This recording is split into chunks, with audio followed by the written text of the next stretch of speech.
go. Boom. All right, welcome back to another episode of the High Performance Podcast. I'm joined as always by my loyal co-host, Jacob the Mosquito. And we have, he's kind of, he doesn't have the biggest profile, I guess, in terms of social media, but he's definitely a fucking known entity, especially in the Australian fitness scene. So this is going to be a real fucking treat, especially for our international audience who haven't heard of this specimen. But welcome to the show, Ethan Fleming, personal trainer, professional sufferer, world record holder, just kind of like doer of mad shit, I guess. But yeah, welcome to the show, mate. Hey, it's good to be here, man. I'm excited. I like the intro. It's good. Well, yeah, because I was sort of like, I sit down the morning of the show and I'm always like, okay, what are my sort of lines of inquiry here? And it was sort of hard to know where to start with you because, when I just think, who's Ethan Fleming? My mind jumps to all the crazy feats that you've done, but you also, you have a background as a personal trainer. I mean, do you still identify as a personal trainer or are you more in a managerial role now? But what the question I'm actually getting to is, tell us your fucking story. Like, how'd you get into this shit? I always like to sort of hear about where'd your love for physical activity come from? And then we sort of go from there usually. Yeah, for sure. So I was a chippy when I was 20. Go back further. You played sport before that, didn't you? Or was it like you're just a chubby cunt? No, look, man, I played footy growing up. I was always an active kid. You hear the same thing. Like, I grew up, I love fitness, but I was always active. I could never keep still at all. And I think that kind of carried on from childhood all the way through to now. And so, yeah, I basically fell in love with fitness as like I think a bit of like almost like a coping mechanism. That was kind of what I did to stay busy. I just loved getting after it with fitness and I loved ignoring anything else I had. I loved ignoring school. I loved ignoring all my other priorities. So as a result of doing that, I developed some pretty good fitness, as you could probably imagine if that's all you do. And then I started out as a chippy and I just hated it, man. It disgusted me. I couldn't stand the work. I couldn't stand the culture. So I left that, studied What's my the culture? Like just smashing durries on smoko, like a lot of particles in the air sort of thing, always up a ladder, or is it? Oh, yeah. I mean, I've never had a real job. Yeah, it's derogatory comments towards women. It's fucking, yeah. It's, you see, it's just it's really disgusting. And like, you don't really want to be surrounded by that culture at all. And obviously there would be good trades and good cultures out there, but they're far from few, right? Like there's very, very small ones out there. So yeah. And then from leaving that, I started PT, did that through a couple of roles, and then I started my business Get Going, and then where we send PTs out to people's homes. And I've been doing that since I was 21, man, and I'm still doing that today. That was fucking early. Wow. Yeah. So wait, are you my age? Are you 33? 29. Oh my God, I'm a fucking failure. Oh no. I'm a bit of a fucking weathered cunt. Oh, sorry. No, it's all good. You can rip as hard as you want on this show. We've got the little A for explicit language. You're all sweet. Okay, cool. What the fuck? I hate fucking bringing on younger, more successful people. This isn't how it's meant to go. Fuck, man. Sorry. 21, you started that. Did you study your certs while you were still doing a chippy thing? And then you went straight to designing a landing page and ferrying your mates out to people's houses? What was your first sessions? Like, where was that? Funny enough, man, do you know what I started my business on? The back of wedding boot camps. Now, this was back in the Facebook advertising days of Wild Wild West. You could advertise anything. And when I started it, I was advertising like wedding boot camps, lose weight for groups of like women. The wedge shred is lucrative. That's a good one. And we dominated that space. And I had 15 staff out of my mum's garage, and it was pretty funny. Within how long of doing your Cert 3 and 4? Oh, within 12 months of finishing my Cert 3 and 4, I had 15 staff. Holy shit. This is like Hormozy level scaling. Yeah, just without the financial success. But no, because probably going to put it all back into other risks. And anyway, that's a conversation for another time. But it was good, man. It was good fun. Like it was definitely a massive imposter syndrome at 21 years old, having, guys that were 30, 40, coming to your mum's garage. I actually used to make them pee out the back of the garage because I was too embarrassed to introduce them to my mum. So that's what level I was at back at 21. Yeah. Wow. And so with Get Going, how did it sort of start? Was it just an idea, or did it develop as you were doing this wedding boot camp stuff? Yeah, pivoting out of wedge thread. So what I was doing at the time when I was studying, they actually asked us to create an assignment around what you wanted to do with PT. And I was like, well, I want to do mobile PT. And the actual instructor told me, he said, that's never going to fucking work because you're never going to be able to find clients. And it actually irked me. It really annoyed me. And I definitely, which is not a great thing, but I almost wanted to prove him wrong. 100% wanted to prove him wrong. So I just started burying my head in the sand, trying to work out how to get clients. And I had a lot of success getting clients. And then as we got clients, we just hired a PT. And then it's just this ever evolving process of kind of developing it. And, it didn't start out being like, oh, I want to build this, mobile PT brand with 40 PTs. I just got clients, hired another one, and then I just kept rolling with the punches. Just quickly, I want to inquire about something. So when you say you were good at getting clients, like we know there's the stock standard, get people results, have some social skills, but you weren't meeting, because I was walking up to people on a gym floor, and outside of that and outside of social media and referral, like they're my sort of key areas of lead gen. So is this you using paid advertising? Are you a really good copywriter, would you say? Like, what is the skill? I am very good at risking everything I have with no kind of thought process. Appetite for risk. Yeah. So Action I know that Mm. it sounds a bit silly, but it in all jokes aside, like I was able to take risks on spending money on ads that most people wouldn't. And I think that if you're willing to do that, you're eventually going to find out how to make that successful anyway.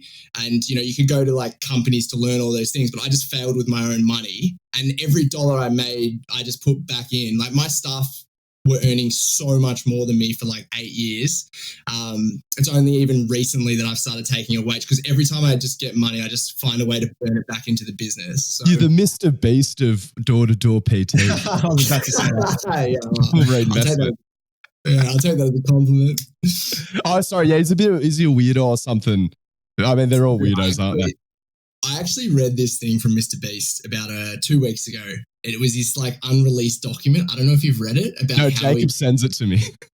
I loved it.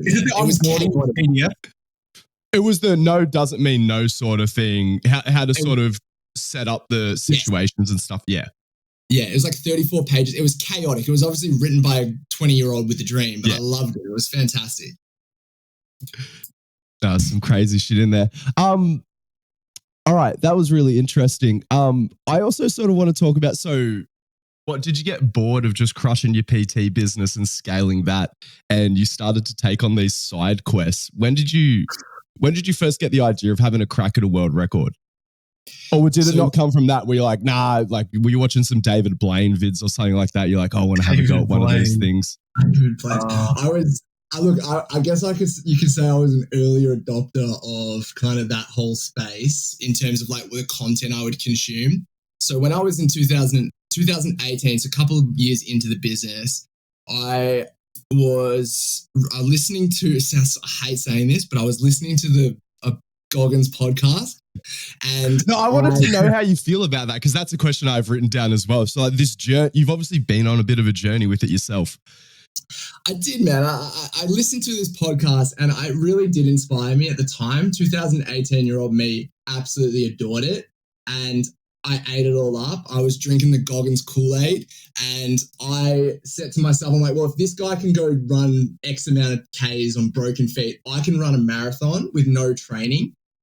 So I just literally like signed up for a marathon a week later, and I just ran the marathon. I was probably about 87 kegs at the time. Haven't run since footy in like when I was 17. Anyway, my feet were cooked. It put me out for months, but there was this profound thing that happened when I finished it where it kind of shattered my beliefs and my expectations. And like, I started holding myself to this higher standard. And from there on out, I have just always thought like, I'm capable of way more. How far can I push this? And that's kind of been the narrative of finding these challenges. And I find it very invigorating creating a challenge, deciding on like, can I do it? The answer is probably no. Okay, cool. I'm going to go try it anyway and see what happens. And there's been lots of times where I failed them, but there's, been times where I haven't either. So the first one that came across my radar, because I'd sort of heard about you from the Melbourne Strength Culture Boys, but then one of my first ever online clients, shout out to James Knoll. He's won a push-pull run, and because he was talking about a challenge he did towing a car, and he was like, yeah, and I towed a car. I can't remember how long he did it. He's like, but then this Ethan Fleming cunt towed a car for like a whole fucking day. So now that's all fucked. I'll go do something else. Sorry, James wouldn't talk like that either. He's like one of the friendliest blokes ever. He's an absolute demon as well. And then, I was like, all right, better follow this Ethan Fleming guy. If my client James is a fucking beast, looks up to him. I saw you. What was the deal? You towed a Jeep for 12 hours or something? Was it a whole day? I'm sure. Yeah. It was. I've got it right here, actually, above me. So it's the fastest 100-kilometer pulling a road vehicle by an individual is 48 hours and 27 minutes. Oh, so that's what. It wasn't a time frame thing. You set the distance, and you're like, well, however fucking long this takes. And there was a time frame too, so I had to complete it under 60 hours to get the record. Wow. Jeez, smashed it. Absolutely. Was this one of the ones I've heard that you sort of have to like pitch them a record a lot of the times if something specifically like that hadn't been done? Was there another one, someone who had set that record before you, or how did that get designed? No, so with Guinness, they've got two ways you can break a record. One way is through these like records that people have already created, and then there's the way I did it, which was I created the record. But the thing about when you create a record is Guinness will still set a bar for you. The thing about Guinness setting a bar is you've got some guy in an office that's got no idea how hard or how easy it is. So what's his skill set? Do you know this bloke? Like, because I imagine you've interacted with him more than the average Joe. It would be, I wouldn't be surprised if they used offshore people. I wouldn't be surprised if they had GPT. It's like a Chat GPT plugin. But this guy actually said, he goes, 100 Ks, you're going to need to do a 2-ton car, and it needs to be under like 24 hours. I was like, man, straight up, like I'm all for challenges, but that's fucking impossible. Okay. And I requested that it would be under like 100 hours so I could do it in stages rather than having to do it. But anyway, what we landed on was under 60 hours, 2-ton vehicle, which basically forced me to have 0 sleep. Well, yeah. So what was he didn't do any maths. He obviously just threw it out there like, oh yeah, one day, 100 Ks. Because I'm assuming the pace you would have had to hit to get it done in a day is like fucking ridiculous. Like cranking out like 5-minute Ks with a Jeep on you. Yeah, you'd have to literally jog like 8-minute Ks with a Jeep. I don't know, it's not impossible. What? Yeah. So I mean, I don't know if it's exactly 8-minute, but yeah, you'd essentially have to jog with a car. Where obviously you can't jog with a car. That's not it's not possible, right? So yeah. But when you get it moving, they feel all right. Fuck, every time that thing stopped moving, that would have sucked so much.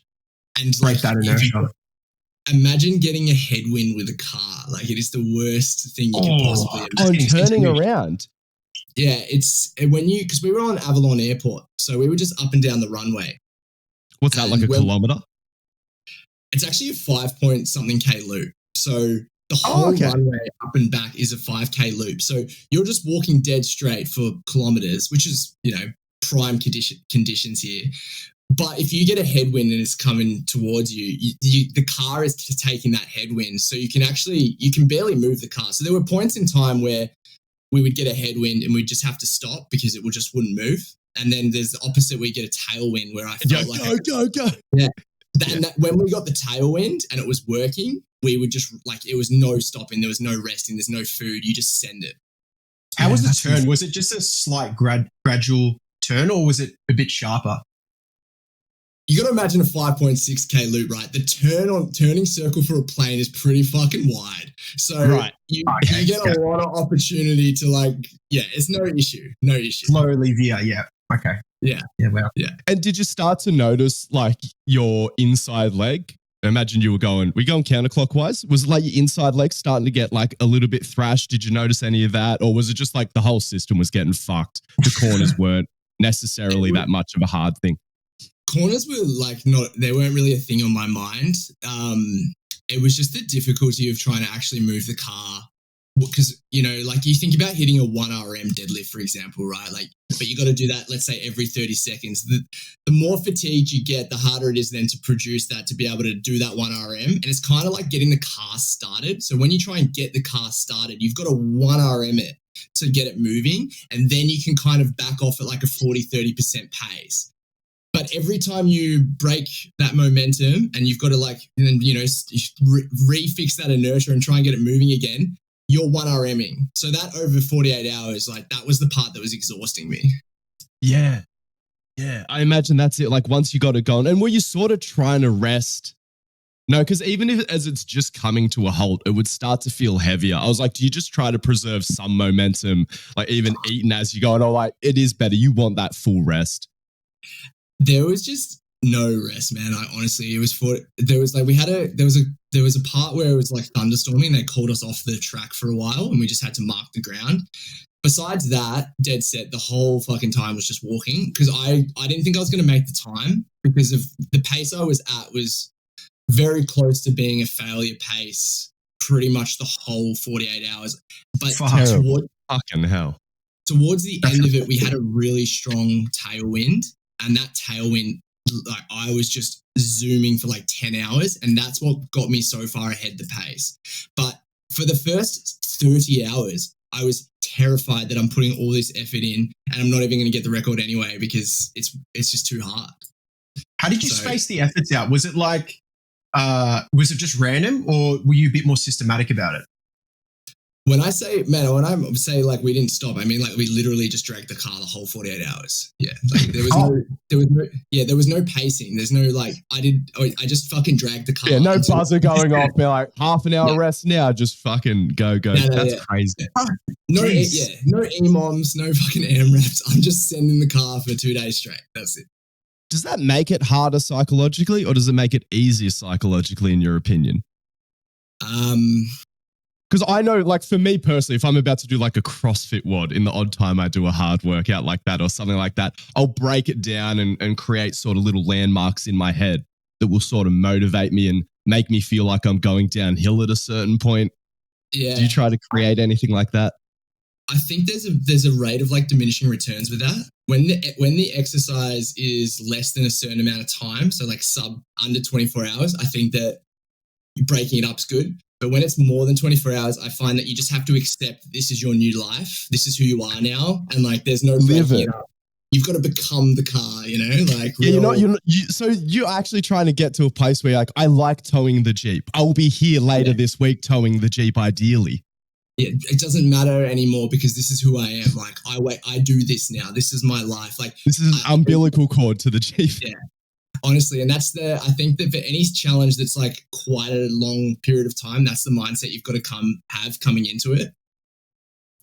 Just acceptance, like pure acceptance. You know, when you're like, it's like the plank scenario, right? Like, let's say you're doing a plank for a minute, but at the end of the minute, it gets really, really hard because you've in your mind told yourself that you can stop in 10 seconds. It's the same thing. So if you're focusing on like stopping and starting, you create this level of suffering that you could have otherwise avoided just by accepting the situation.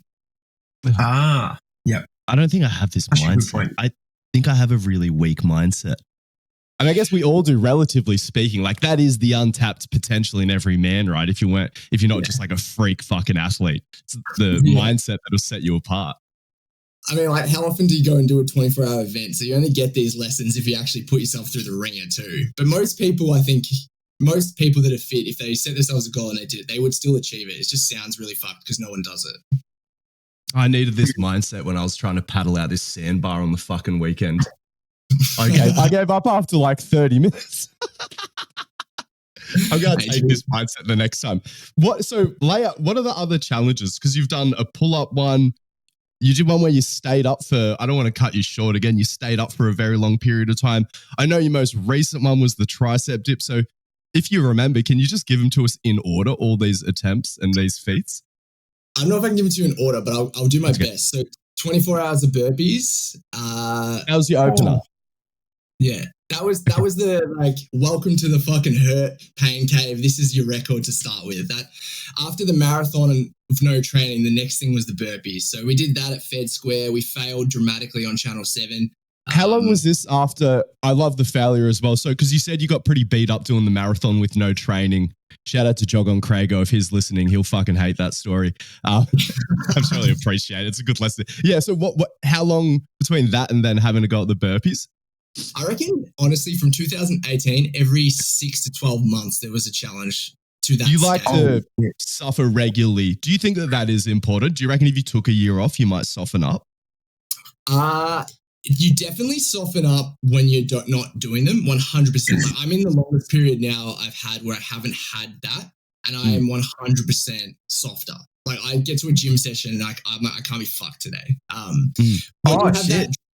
When you have that driver of this, let's say I'm dragging a car around Avalon Airport, I don't really have the chance to just take it easy today because I know that that's in my mind. So that's definitely a high motivator. When you remove that, it definitely affects like levels of drive and motivation. I still obviously show up and stuff, but there is like an intensity that drops off massively.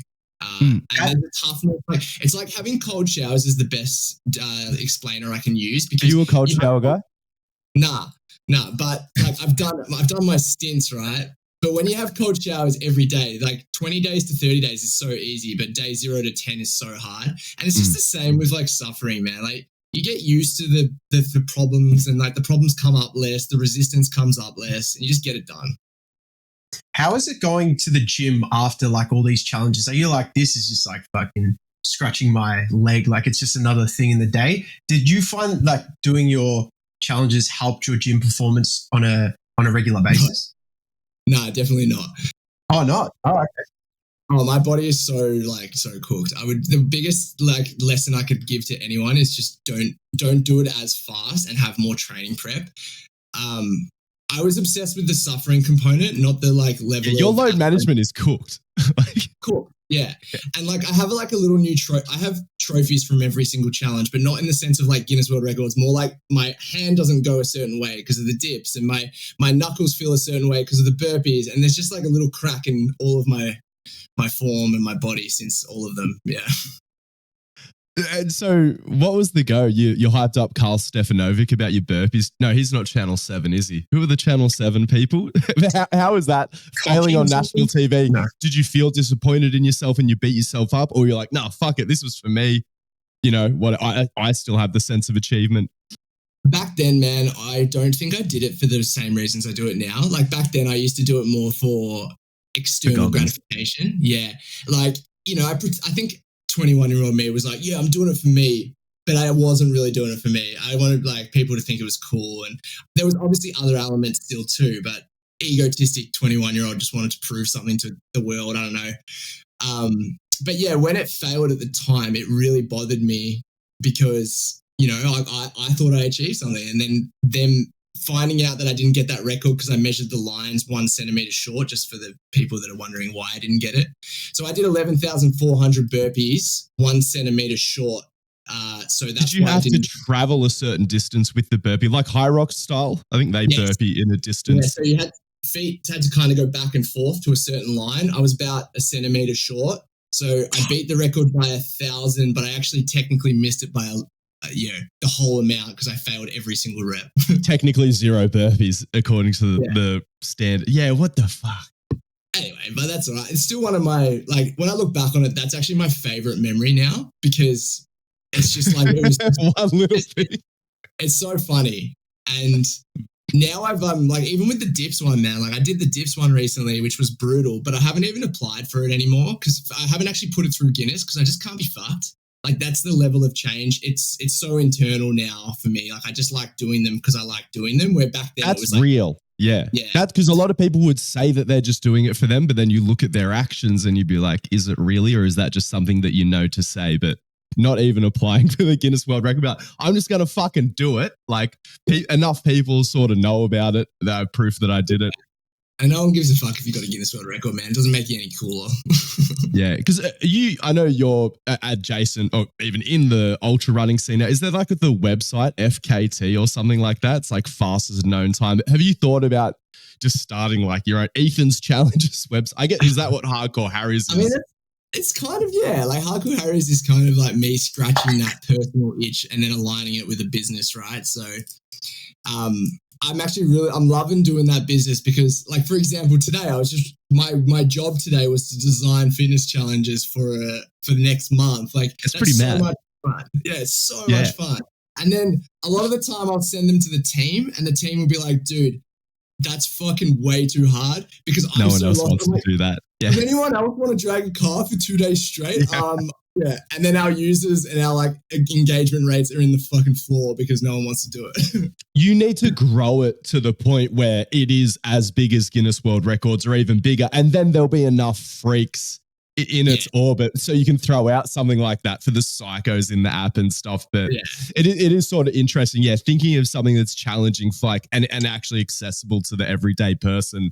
I want to stay on the challenges for a little bit and we'll get into the hardcore Harrys and the events that you've been putting on because I think that's amazing. Would you want me to finish the list? I'll just rattle them off now. Yeah, here you go. Stories. All right, so I did three on a Guinness, assault bike, so 24-hour one by myself, 24-hour one with the team, and then a 1 hour one. I did a burpee one, like a small one, which was just 3 minutes. Failed at the 24-hour one. I've got them up here, so that's why I'm looking up here. And then I've got what else did I do? I did the dips, the 24 hours of dips. How many dips did you get? I got 7,000, I think. Have you had to go at the pull-ups? Nah, that's not me, man. Just Goggins and Kane Eckstein going back and forth on that one over and over. They can have that one. I've done a few other weird ones. Like I did 100 hours staying awake, which was pretty brutal. I did a 324 kilometer bike ride off no prep, which was probably one of the most fucked things I've ever actually done, which I don't really talk about much because I'm proper scarred from it. I want to talk about that if you're willing. We can talk about it. But yeah, and then that's probably the main one. A couple of other 24-hour ones, like 24-hour ski erg.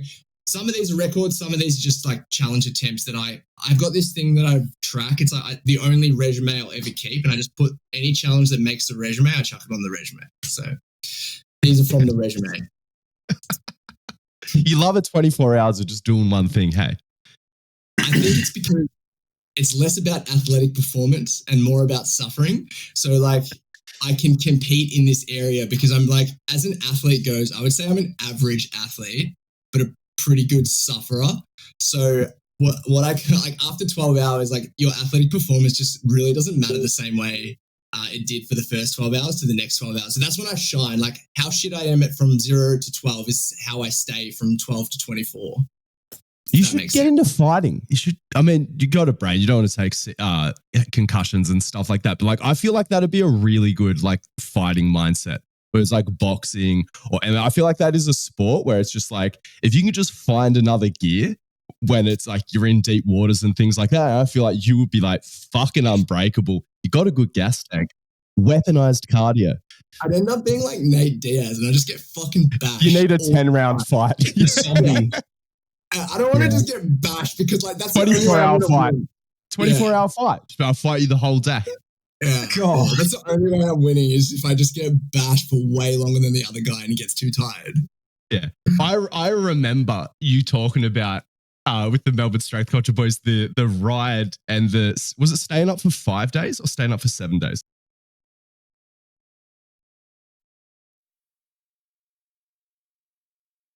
Oh, 100 hours. So it's like 5 days. It was because we've all done that. We've all done. I mean, I'm sure most people listening have done at least one bender in their time or pulled an all-nighter or something like that and you start to feel a bit frazzled. Talk to us about like, when did that start to get fucked? So first 24 hours is pretty standard. We've all kind of been there. Maybe we've gamed as a kid or something, but you feel like normal, you get your normal tired feelings. The next 24 hours, you're feeling very exhausted. You start to lose a little bit of like energy. What happens after 2 days to 100 hours is something that I just always struggle to put into words. But imagine you get these peaks and troughs, right? And you get like these highs of energy and like adrenaline dumps. And then you get these lows of like complete sadness. You can't lift your hand.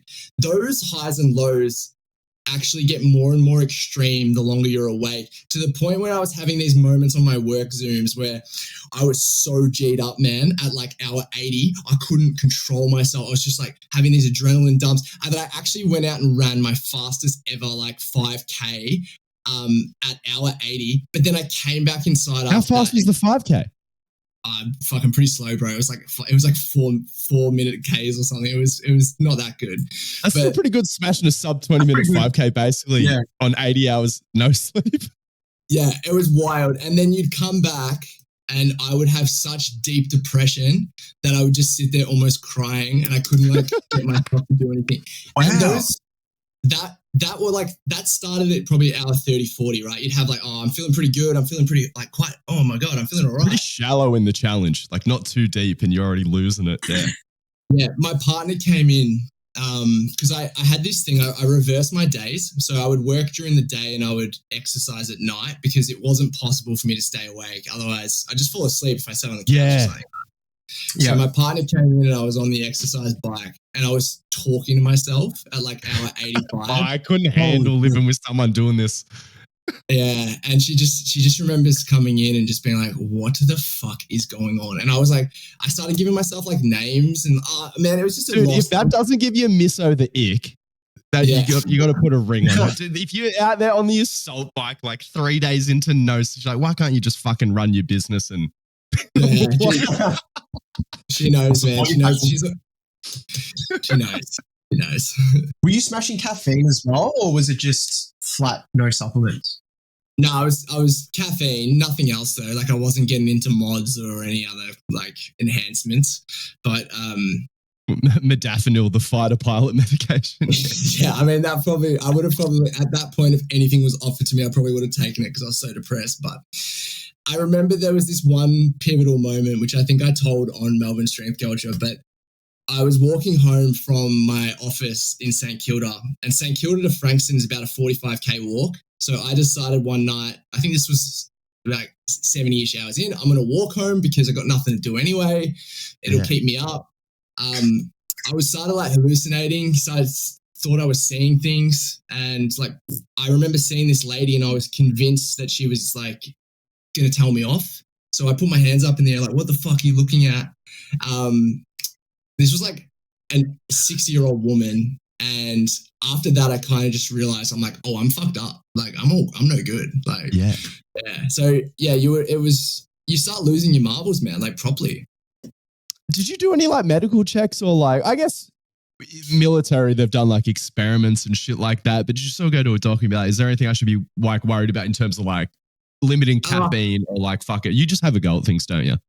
Look, I was doing blood pressure, heart rate, but as you can imagine, pretty responsible.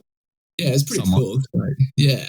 I mean, I figured no one's died from 100 hours, right? So I should be all good. Is that sort of your thing? You just like, has anyone died doing this? No body count. I can have a crack. Yeah, I don't get too lost in the weeds of like thinking about the consequences, which lands me in some pretty precarious situations, I will admit. But most of the time it can end up quite well.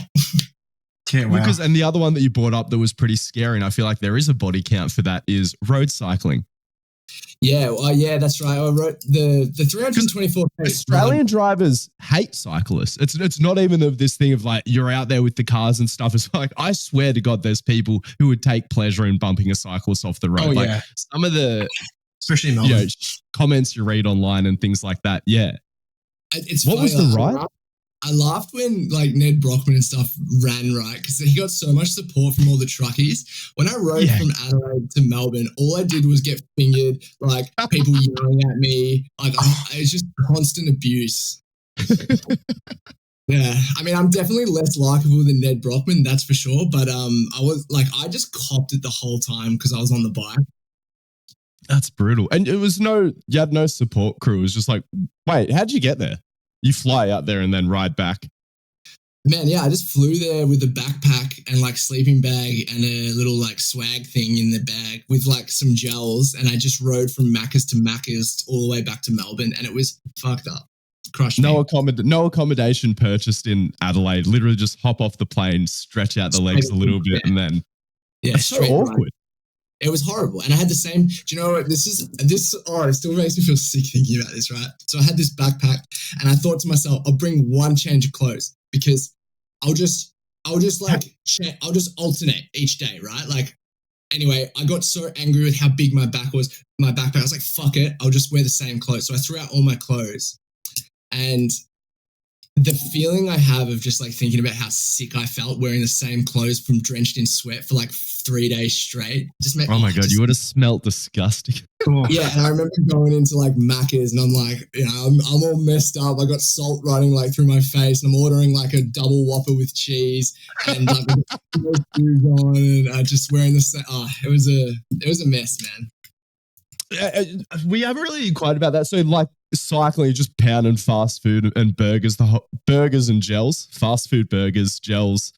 Yeah, well, I mean, support. I don't have a support crew, right? So, like, what are my options? I just went Macca's to Macca's. But to be fair, every challenge I do, man, I always get Macca's. So, potential sponsor? Yeah, I mean, yeah, maybe. I don't get, like, when I'm doing a challenge, I don't get too, my goal is just fuel, man. Just fuel. Dude, that'd be sweet. Seeing you do like a ride between every Macca's around the perimeter of Australia or something like that, just like as fast as you can. Yeah, that could have been some cool content actually, like Macca's to Macca's all the way for 800 Ks. I reckon that's something they could get around. Because it's like, you were like, yeah, I'm not as likable as Ned Brockman and stuff. I'm like, do you just not make as much content or something like that? Because I feel like you're doing way more mad as shit. Every cunt and his dog's running laps of Australia or across Africa or across fucking whatever these days. And like, it's all sick stuff and it's, you know, rethinking the human potential. But it's just good seeing someone who's actually challenging themselves in different ways because I feel like if you run across Australia and then you go run across the UK, it's like, are you really challenging yourself with a growth mindset? Whereas you are constantly doing numbers on yourself in a way that I don't think I've seen anyone else just fuck themselves up like that. Is it like when you look around, is there someone else that you give a tip of the hat to? Like, you're cut from a similar cloth. Like, I think of David Blaine. Like, I sort of. Yeah. Probably Ross Edgley would be my favorite. Yes. He is just like so authentic, so humble, and he clearly does it for his own personal like curiosity, which I think is just so lost now. Like I'm really struggling to work out who's doing it for clout and who's doing it for like personal reasons. And it's okay to have both. Like, don't get me wrong, I've definitely coexist for sure. But like, if your primary driver is just getting followers on Instagram, like Lambros probably. Lambros. They're annoying. And I hate that people like them. I don't have anything against Lambros. It's not their fault they blew up. But I'm like, what is wrong with the society we exist in where people are like, oh my God, they're doing it. Like, anyway. I am straight up convinced that their like following is because people love to hate them. Like, I'm straight up convinced that's why they go. One of those. Like, people, like, straight up, I will not unfollow them because I love the motivation I get from seeing them get, like, I don't know, something, it's fucking weird, but something I hate that, like, is it so, because like, they're like, raising money for the homeless, I'm still just like, fuck off, like, go fuck off out of my feed and I'll still give money to charities and shit. Like, I want a question for you guys, right? Because my partner thinks that this is the most ridiculous thing ever. So I said, because I've got this other challenge planned for like next year. And she's like, you're going to raise money for it. And I said no, because I just don't have any charity that's like close to my heart. And I don't want to pretend I'm doing it for some charity when I'm not. So instead I was going to have like a Patreon account and then people could just like give me money as a joke. Like, and I don't mind that. Yeah. I could just be like our Twitch streamers. They're just like, I'm entertaining you. Give me the money. Exactly. It doesn't have to be like a parody almost, like have a laugh. Anyway, she thought it was the most disgusting thing. She's like, why? Like, no, like that makes you sound like such a wanker. So yeah, what do you think? You just do run for male privilege. And that's it. You're like running for male and you're like, give me money. Like, you know, like white, straight male, like got it pretty good. Like this is the cause. Funny. Yeah, I just thought it could be funny. Like, I rate it. But I'm also confused by my own psychology around it because I'm like, why am I getting the ick from people challenging themselves to raise money for like supposedly good causes? But like in my tummy, it's like churning something up. And I get it. Maybe I'm just a totally bit of a get it. prick. I think I'm just a bit of a prick. No, but I get that, man. I'm like, why does I've did the same thing with Lamros. I'm like, they're still doing a good thing. So why Yes. is it's more Or on are me. they though? Are they though? Like, because like, I mean, Doing people a were good given to thing for charity bad before cunts were running across countries, right? Yes, but I think doing a good thing for bad reasons doesn't take away from the fact you're still doing a good thing. If that makes sense. This is like the Lord of the Rings Yeah. characters. How they're just I like, agree. regardless of the so means, like, they always focus on doing the right thing. Yeah. So like, you know, if I go out and do a charity for a challenge and I don't give a fuck about the charity personally, like I don't have some personal tie to it, does that make me a bad guy? Probably not, because I'm still raising money and like that's still going to go to a good cause. But it definitely would. I don't know. I mean, this is a deep. I think it's hole. honest as well, because it's like all the cunts that are doing it for charity, it's like they're still cleaning up and like they're not giving all the money to charity. Like they're giving all the money that's donated, but then it's like I think the transparency and the polarity that you have from like other that people and aspect other of people it that I do like. Yeah, I think that it's important that, you know, people see it and be like, you know, that's someone that's actually being genuine. Like, because sometimes people were like, yeah, I don't know anything about this charity, so why would I ever, you know, donate or for some random reason. So, yeah. Sometimes when I donate to a charity through a challenge, it's only when I'm like supporting the person. Something I've noticed, like when I've done a challenge, like if someone donates to my charity, I'm like, this guy's getting around my challenge. I like that. I appreciate that. So I think it's like showing a sign of respect. It's like a tip in your hat, being like, I see you, brother. Well done. Like, maybe you can do, because I think, you know, a lot of online charity events give me the ick ever since Coney 2012. Yeah. Coney. And I feel like I've never been able to shake the feeling of any online altruism or charity work since that moment. And maybe that's just planted the seed of skepticism in the back of my mind. I also think people donate to charity like it's always for them at the end of the day, right? Like if you're not no one's donating to charity behind closed doors, especially the millionaires as well. It's like you don't see people doing it, like they do it and post it, and so like look at me sort of thing. So that's my opinion on charities too. But yeah, I don't know what you guys think about that, but yeah. It's a hard one. I mean, it is interesting because you just want people to get it. Like you don't want to be seen doing it and be like making the joke and then heaps of people like I could see Americans not getting it. Yeah. You know, imagine me being like, hey, I'm going to do this challenge. I'm not going to raise money for charity because there's no charity money. Yeah. And people would just be like, what a piece of shit. Like, and I'm like, oh, I just want to be honest that there's no charity that's like really driving me to do it. And you know. But then again, you get the people that would be like, oh, he's being true to his word sort of thing. He's being honest. I fuck with that sort of thing. So you attract the crowd that you want sort of thing, in my opinion. Yeah, you're right. And, you know, straight from Hormozy, don't dilute yourself, man. Just fucking go for it. Yeah, be actually authentic. Well, all right, so then you did Hardcore Harry's. What came first? Wait, what is the name? It's King of the Hill was the name of the event, running up the hill, right? And Hardcore Harry's is bigger than that. Hardcore Harry's is just a challenge-based company. And so what came first? Was it the idea of the hill, or was it you did want to have this Hardcore Harry's app and do all sorts of challenges? And you're like, all right, this King of the Hill thing, that's got to be my first big public event to get other people involved in these sorts of things. Yeah. So I wish it came from like a really cool business plan where we planned it all out. But basically what happened was we wanted to identify with a certain audience, which was people that do want to take on fitness challenges, kind of like for the fitness enthusiasts, like where do they go to hang out, right? So one of the things we did was like, we'll start this King of the Hill race, and that can be like a good launch event for us. People can know the brand and then be a part of the brand. And then we're going to sell clothing, which was just ridiculous considering where we are now. So we ended up to promote the brand. We said, hey, tomorrow we're going to give you guys $100 cash for whoever comes down and does this challenge. Anyway, we had a really cool turnout and heaps of people loved it. So we just kept doing more challenges. So we're like, oh, we're going to do this other challenge, you know, submit your entry and we'll give you guys a chance to win. And it just kept working. And we basically thought, well, fuck, like this is the business. Like no one's doing this. So we now created this app where we can host challenges virtually. People submit their evidence online, like Guinness World Records essentially, and they win money.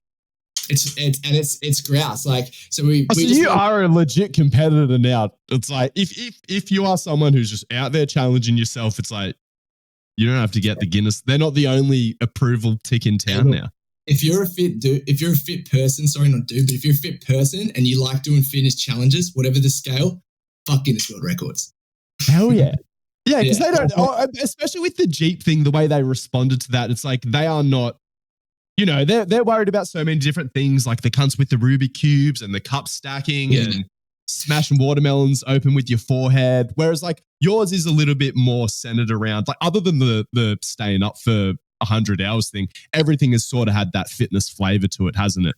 That's it. And like, do you know what? One of the things that drove us to do it was, like in this space that we're in with this like fitness performance space, and you've got all these like mid-tier athletes, even top-tier athletes that earn literally nothing to do their sport, and it's fucked. So we actually, that's why King of the Hill is 25 grand. We make $0 from King of the Hill, and we will never make money from King of the Hill, most likely. We accepted that because we wanted to have this like impact on the ultra community. So when people think of King of the Hill, like these guys give away the most money in the world. Who's giving away more than you? Yeah, I was about to say, is that you are the big, they're fucking, and it was there for the taking. Hey, like I kind of like that. Like, yeah.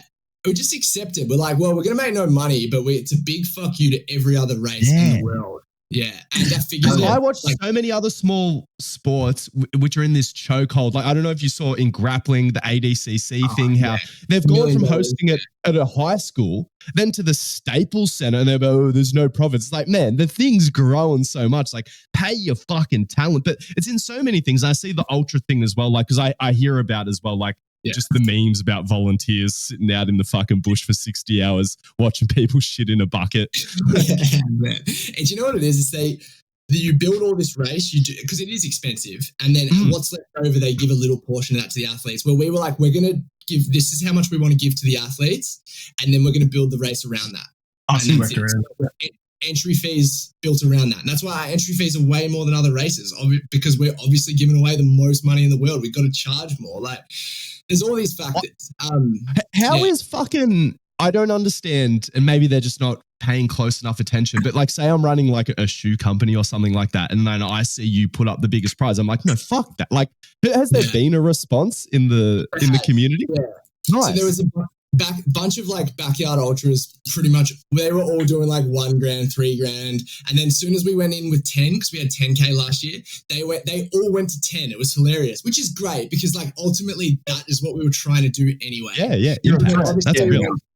Obviously we had to smoke them and we went straight to 25. So hopefully they lift from that. But ultimately, if everyone lifts, we've achieved the goal anyway, right? So and you started it, like you started nudging it up. Like even if someone comes in now, like Nike's just like, boom, 100k or something like that. It's like, well, yeah, what was that a response to?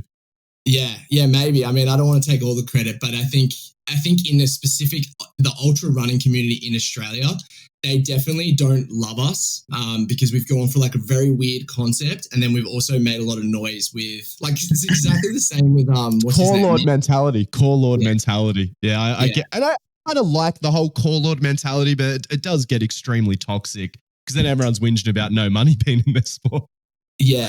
I mean, like you've seen it all across. Get people paid, right? Like. Yeah, exactly. But it's working. But the funny thing we found in the last like 6 months is there's people don't sign up to your race to win the money. People sign up to your race for the challenge. So we actually we started promoting the money so much that entries started dropping because we weren't focusing. Didn't attract the core people. Yeah. No. Because ultimately, like if I say to you, hey, you guys can come to the race, you're probably not going to think I'm going to win the 25 grand. So why do you do it? You do it because you want the challenge, right? Yeah. So our advertising was just fucked. So we had to completely like redo it because we just weren't getting signups. So it's interesting, like the game of business, man. Like you've got to be very careful with the decisions you make because you can sometimes get fixated on the wrong thing. And we were so fixated on, hey, we give away the most money in the world, which sounds cool from a brand perspective, but it doesn't make Joe Blow want to sign up to your race. Dude, marketing, it always fucks with me. Like people talk about memes in relationships of like expecting your partner to be a mind reader, but it's like, no, your partner will try to explain things to you. Whereas when you're marketing something, you will rarely get feedback. Like someone who's not signing up isn't going to send you an email like, hey, Ethan, like, maybe I would have been interested in this event, but you were just way too focused on the prize. Like, this is something that you had to like A/B test and then be like, I think this is what's happening, and then take a punt on it. I always just love hearing stories like that. But yeah, it is very interesting. Like seeing, I mean, the only way to learn with marketing is just to kind of like fail and succeed, isn't it? Have a crack, yeah. Yeah, it's an absolute head fuck sometimes. So when you put up the big prize money, how were because you were there for a few days on the fucking hill. Actually, yeah. Did we explain exactly what the challenge was? So what was the King of the Hill? Like explain the loop and what's the course like? Yeah, so we basically took a normal backyard ultra format, which is where you run 6.7 Ks every hour on the hour until there's the last person left. We took that concept, we dropped the distance down to 3.2 Ks, and then we added 266 meters of vert, which basically means you're going to climb a big fuck off hill every hour until there's one of you left. So and you were saying it's sort of like you can't run up it. It's that kind of hill. Nah. Not one person has ever run the whole thing. There's no way. It's like a vertical wall, man. Like it's so much elevation over such a short amount of time. You can touch the hill in front of your face. Like it's hands and knees is fuck. Yeah, fuck that, man. Yeah. So we did going down that thing even harder. Man, the amount of drone footage we have, people falling down it is so funny. Like people try to run it, then they lose their footing, they fall down it, they're rolling down the hill. The drone footage is just capturing it all. It's great. Do people really just roll down like as a break, just like fucking? I mean, I don't think intentionally, but they definitely roll down. Oh, okay. That's for sure. Yeah. Do you know the cheese hill? There's something in the UK, they roll a giant wheel of cheese down the hill and everyone sprints down there. Like you should integrate that into one of the loops just for an additional side price. It is. Someone actually did ask if they could use the hill. I'm like, we don't even own the hill, but they asked if they could use the hill to do like a Everesting competition where they would drive you to the you would walk up it and then they would come and pick you up, drive you back down, and then drive, like you'd have to keep going just the ups, basically. To do like the height of Everest or something. Yeah.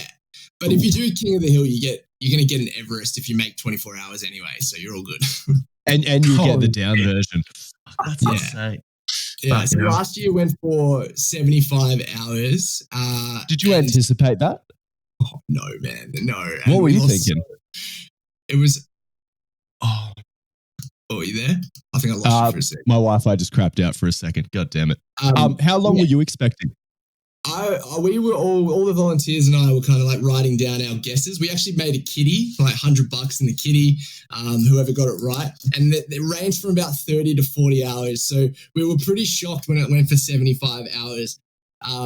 So this year we did up it to 4.2 Ks because it's we don't want to make it too easy. Yeah. But what's weird, right, is we actually lost most of the course. Probably about 70% of the field was gone within the first, 24 hours. So most people, there was just this couple of really or something. Yeah. Ridiculously elite guys who just kind of hung around like fucking a smelly old towel, man. They just fucking sat there for ages, not leaving, not quitting. We were actually offering them money to quit because we needed to wrap it up. So we're like, $1,000 to whoever quits right now, and people just want to take it. Mr. Beast stuff, man. This is I don't know if that's a diss, but it is part of the strategy, man. Like the ultra running community is run by old crusty white guys, and we were just trying to have a bit of fun with it and not play by the rules, And did you guys have medical staff on board? Have you ever had sort of stuff where it's this guy just twisted his ankle or anything like that?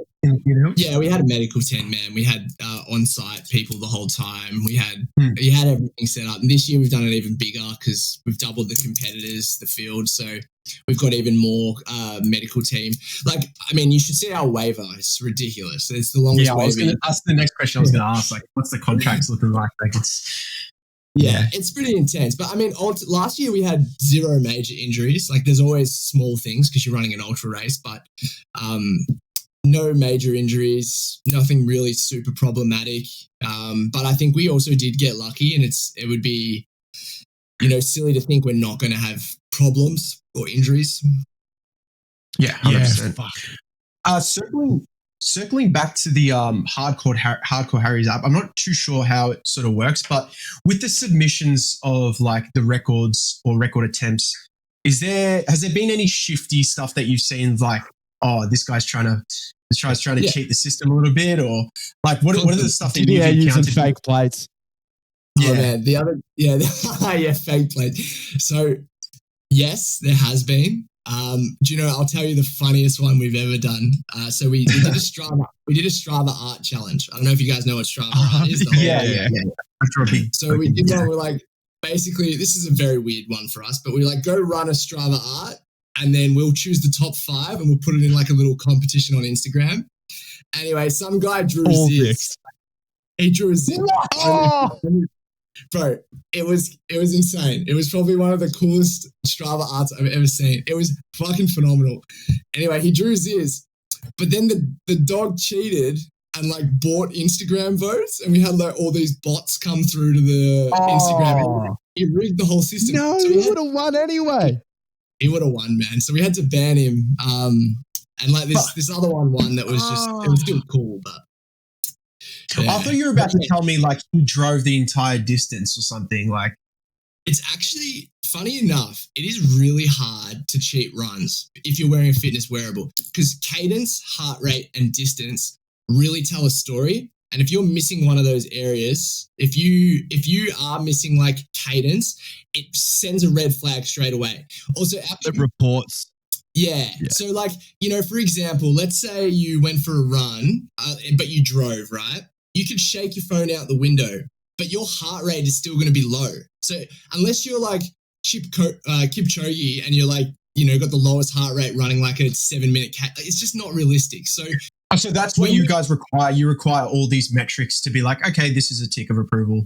We know that this is. So like you have to have a fitness wearable that tracks heart rate, GPS, and then it's discipline specific. So for runs, which is our bread and butter, you're going to obviously need cadence, which is why you can't track, like you're not allowed to track Strava on your phone without the fitness wearable, because we don't get the heart rate and the cadence. Okay. So yeah, it is really hard to cheat. We've done a really good job of trying to cheat. Test it. Yeah. There are certain challenges are higher risk. So for example, swimming is really hard to legitimize. Especially after fucking what the CrossFit Games went through. Like that's like, I mean, to be fair, organizationally, it seems like they didn't, let's not get fucking sued. But yeah, I would be nervous about water events too. I don't even see that. I'll have to have a suss of that. But we tried to, because we've gone through a process where we try to cheat to see how you would do it. So then we can kind of create like a plan around it. So we did a swimming one where we basically just like walked in the water and shook our like hand, and we pretty much just cheated the system. So there was, and like heart rate is so unreliable in the water. So you basically, we don't do swimming is the one. Yeah, and that's why we can't do them really, because like, and if we do a challenge that's high risk for cheating, what we'd do is we'll put caps on it. So like you're only allowed to get one entry. This is hard to explain. So not every challenge is a performance-based challenge. For example, we ran one the other day where we gave away 10 grand, and every marathon you ran was one entry into the prize. So it's kind of like buying your lotto ticket, which is really cool. So like this lady, right, there was actually the funniest thing. This guy ran 75 marathons, right? 75. So he had a 1 in 3 chance of winning the 10 grand. Some lady came in and did 4 marathons and she won the 10 grand. So it's just luck of the draw. Yeah. And that guy was burning. It was so fun. He won a pair of socks and he was pretty dirty. He was like, that's like a full respect, guys. Yeah, he's like, you can shove your socks up your ass respectably. I like that though, like, because I could see a lot of that happening within the community. Like someone really dominates the challenge, but then when it is a raffle outcome like that, kind of opens it up to some funny results. So, and is that ultimately what you're trying to do with the Hardcore Harry's app? Like, yes, there's this element of trying to get more people pushing themselves beyond their limits and things like that, but kind of just establishing like who is the hardest cunt in a variety of ways. To be honest, or is that not it? Nah, not really. Like, so the people that do the brand that like we've kind of tried to like identify with are these fit people who do like challenges, because naturally they're the people who compete in our challenges. But ultimately, like our goal is we just want to put on the best fitness challenges in the entire world. And what I mean by that is like, I want to be able to say like, hey, fucking Angus, if you go run a marathon tomorrow, you have the chance of winning $1 million. And your mind is just like, fuck, that is so insane. I'm going to go do that. And then by doing that, like we're pushing people to go like push outside their comfort zones, do all these crazy things for the chance of like winning these monstrous amounts of money. And that's like our prize value on average is already at like $3 to $5 grand, and we make $0 right now. So once we start having money, we're just going to, every dollar we get is going to go back into these challenges. So when I don't like my goal, my internal goal is $1 million for a run. That's what I want to see it get to. Fuck. Yep. Fuck. That'd be so sick. Which would be wild. Yeah. So yeah, that'd just be insane. I mean, there's so many professional sports where like surfing, one of my favorite sports, and just like you can be a top 20 in the world surfer and like be struggling to find change to get a flight to your next contest and stuff like that. So the idea that like, yeah, just doing that for like a punter's sport, it'd just be fucking amazing. It's so funny, man. We had this there's this lady named Brielle, right? And she's a very competitive runner. I don't know what she runs in, but she'd have to be under 25s. She'd be running maybe 5K for Australia. She has won pretty much every one of our female fastest run challenges, and she literally like makes more money through our challenges than she does for her competitive sport. So that's what's so funny.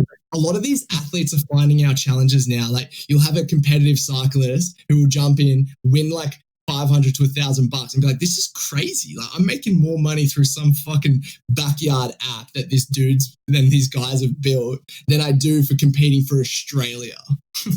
Fucking hell. You could win a lot of Olympic gold medals and earn less than a hardcore Harry's competitor. Like I want to know the max amount of gold medals you could win at the Olympics and still just like not make.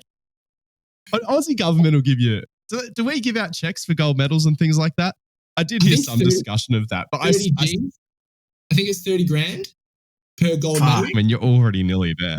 Yeah, I mean, that's not even that far away. We just did 10 grand for like a marathon challenge, so we're close.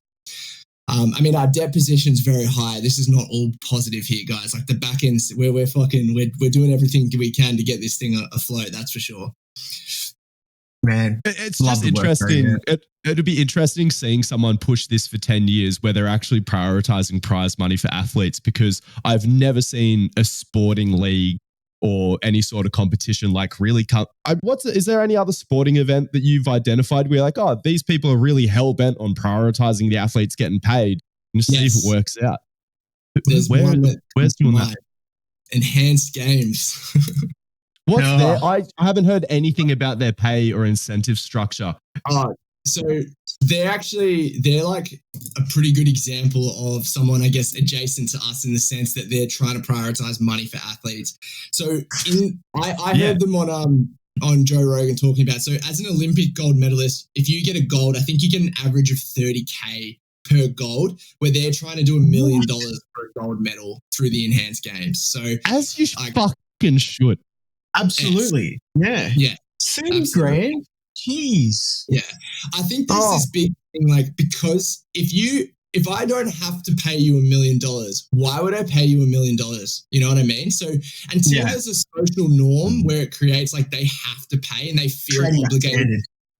Yeah, and that's the whole thing with like Craig Jones and the whole $1 million fucking prize money thing. Like, they're forcing social norms and they're raising that standard. It's the same like UFC, like all of that stuff. Like it's getting pushed up by these outliers who are kind of like bringing attention to the fact that this doesn't have to be this way, and people just choose. These big businesses are just choosing to make more money.